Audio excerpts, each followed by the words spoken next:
Hello everyone, Manthral here. Welcome back to another weekly RS weekly update video. There is actually some stuff to show you this time. I'm a little bit disappointed because I thought this week was going to be the luck rework, but it wasn't. Not to worry, it is coming. I don't know exactly when, of course, because everything is always subject to change. But the stuff that came out today is still pretty good. So there's stuff to actually show you, as well as actually do, talk about here. Okay, so the Lumbride crater has been reclaimed, and the Cabbage Face Punch Bonanza has been moved. I will show you both of those in a little bit. The wardrobe has been reworked. So, they actually said there's going to be a little bit of tutorial, which I'll go through the tutorial with you guys in a little bit here.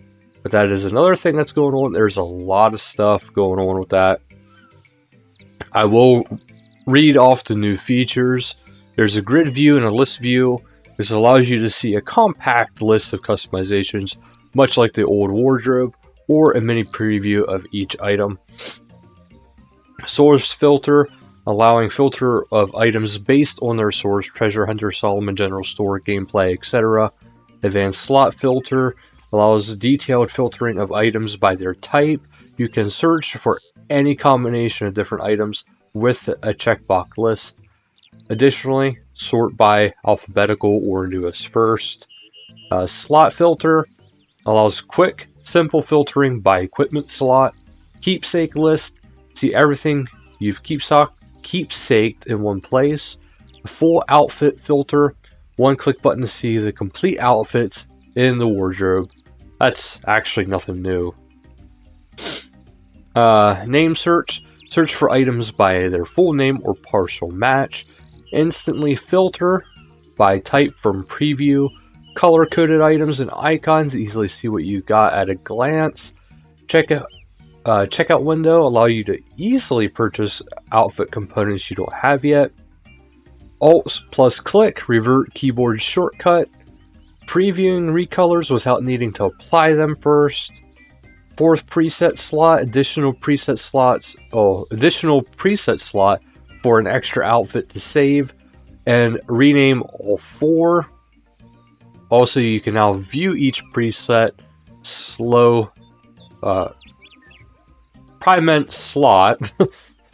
preset slot separately. Keepsake expansion. This is increased it from 50 to 100. Increased keepsake functionality. The wardrobe now includes an entire keepsake management system. Bare hands and feet. In case for those who like to see that, you can have bare hands or feet now. Change outfits on the fly. Open and browse the wardrobe without interruption of your in-game activities. Worn equipment window update. Now matches the layout in the wardrobe, including player inspect for consistency. Currency is now displayed in the interface. No longer do you have to check different places for your currency levels. Light and dark outfits added to the wardrobe. If you own them, you'll find them under the Desert Treasure, Demi's Light, and Desert Treasure, Demi's Dark, respectively, of course. Okay, also, before that times me out, skilling outfits are available in-game now. So, that means the first up is the Shark outfit. This is another elite skilling outfit. So, hence, this is something you make again through the invention skill. And from level 70 and up, you'll be able to collect shark fragments. The rate of what you acquire them by will increase at 99 and 120. And then at level 20 invention, you'll be able to learn the blueprint to be able to make random pieces of the three shark outfits. And once you get all of each, you can combine them all together to make the Fury Shark outfit. And then there's the divination, cooking, summoning, and prayer. And actually, it looks like they did not change these at all. So divination is through the Guxixian caches. Cooking is through the Gnome Restaurant /cooking minigame. Summoning from summoning supply crates awarded from familiarization. Prayer, purchase for purchase for ecto tokens from the Shady Ghost at the Ectofuntus. It says look out for more cool releases from the Game Jam coming soon, which we all know there's supposed to be a bunch of those. There's also other news. There has been some more pets that have been moved to the pet interface, which is Squidge, Runstable, Cute Phoenix, Mean Phoenix, and Tizrek Jad, and Cresbot. Now there is patch notes, but I'll get that up there a little bit. Live streams for this week is 1700, March 7th. It's March the month ahead, which, yeah. Okay, so it's more of a Q&A about the month ahead. It's not just the month ahead because that's already been done for them. And then at 2100 on the 10th, community time with Mod Johnny. And at 1900 on the 12th, it's PVM with Mod Lee. The Amazon Echo winners have been named, and they say congratulations to Het, Biafie, Parnam, Sir Hawkfish, X Brandon X, Mr. Maybeck, Negative Nanny, Recafe, RBMO, I Am Facade, I'm Facade, and Cindy Carlson are the winners for the January competition. Okay, now I will show you the actual updates. The skilling outfits, of course, I can't really show you much about that, because most of them are by luck chance, except for the ecto tokens. So, we're going to go and check this out. This way you guys can get an idea. Because the Guthixian caches, it's supposed to be random every single time you leave, and the higher the points you get, the better the chances you have. Okay, so there's supposed to be a Shady Ghost. Oh, right there he is. Oh, of course. Alright. I need to go get my ghost speak. But yeah, so Guthixian caches, that's completely random chance. The greater the chance, the more tokens you have. The cooking one, it's supposed to be a random chance of getting it when you turn in different deliveries, as well as the familiarization one. It is again a random chance per each supply crate. So, I mean, you kind of want to do these things anyway, because unless you're completely maxed out on XP and you don't really care anymore, it'd be a good idea to get it anyway, because it's a really good way to get XP. Okay, now I can talk to the Shady Ghost.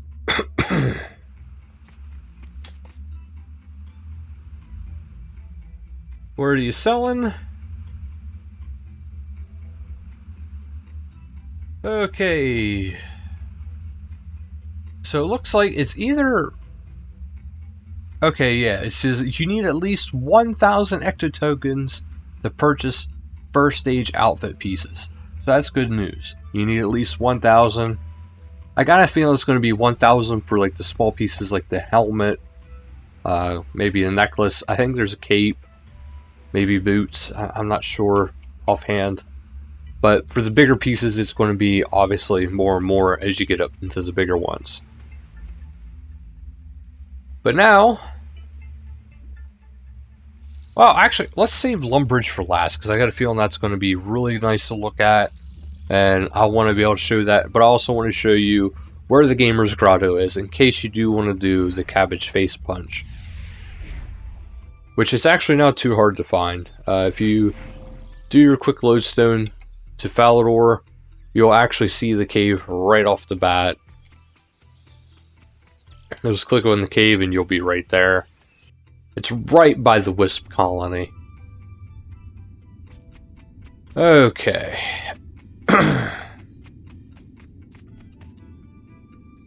Yep, you can see it back there already.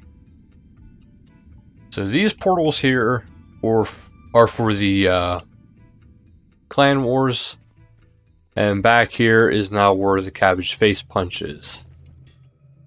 So, good news for those who still like and do that minigame. Now, otherwise, we are off to Lumbride. This way we can show you guys the reclaimed Lumbride area. Now, from what I've seen in Game Jam, it looks really nice. And as you can tell, they even changed some of the pathway a little bit. So, I'm going to go this way. And I'm going to kind of walk up on it, but not completely. Okay. So here it is. It's kind of still the same, but kind of not. As you can see, there's rabbits running around. There's still a chest there, a bank chest. It's really nice. I like the whole design concept they did for this. And if you go south, it'll actually lead you right in to the swamp. So there's no longer that thing of, the Zamrock area right here. There's now actually more swamp than anything else. Which I just noticed there's a well right here. So expect this to be something in the future.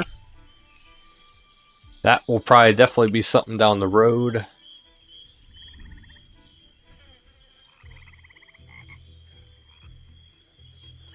Okay. My guy does not want to walk over that way. So there's possibly still some glitches in this area.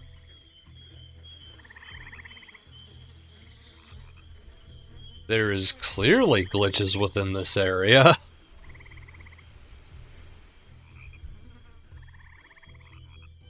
Okay. Yeah, so it's a little glitched out right here. This is probably where the Zamrock area actually was. And you can't actually walk over there. So it's a little glitched out right now. I think that bowl is actually supposed to be down there with that area. So, Jaggets, found a bug.